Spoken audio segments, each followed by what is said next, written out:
E rua ngā ture I te ao tō rangapū, me mōhio te ringa matau e ahana te ringa māui kātahi.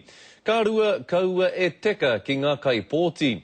Kātahi anō ngā kai tō rangapū ka hoki atu ki te whare pāremata, engari kua takahia kētia aua ture e rua rā e etahi o rātou. Anei te wiki tō rangapū, kua hipa atu nei.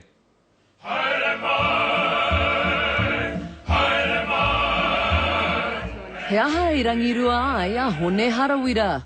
But the entrenchment of the Māori seats, what about it? Kei te rangirua hoki a tari ana turia. Hone's built on entrenching the Māori seats. E ai ki te kirimana I wainga I a ngā hinara me te Pāti Māori, kia kaua te Pāti Māori e whai kia whakapū mau I ngā tūru Māori. I'd need to have a look at exactly what it is that he's put into the bills box. Are you taking it? I haven't seen it. Oh yes, we discuss that all the time and that is something that we're certainly looking at. Me ara wāke, ka taka te kapa. Bit of a mistake, actually. Yeah, it's something that I'm glad it didn't get chosen. Nā ngā pātai a te hunga pāpā hoi whaka oho ake I te Pāti Māori. I've only just had it pointed out to me by our press officer, so hopefully somebody's spoken to Tari and Te Pī. Ai, I kōrero a tari ki o hoa pāpāho. E tiro mākutu ana ia ki te aha.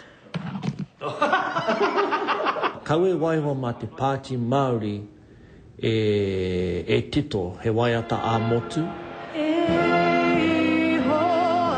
E hia ana Peter Sharples ki te pana I te waiata a motu, ki te tito hoki I tētahi mea hou. Ka hatu rātou te pahupahu mō ngā take ngaha noho nei.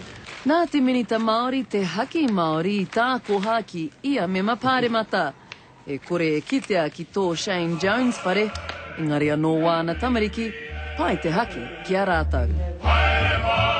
The National is not going to be raising GST. E ki, John Key, he rereke e te kōrero I tēnei wiki. The government would not embark on a policy of increasing GST unless it would benefit the New Zealand economy. Nā reipa tana o ati pōti I hahu ake. I never made that promise. What I said was I wouldn't raise GST to cover deficits, and we're not.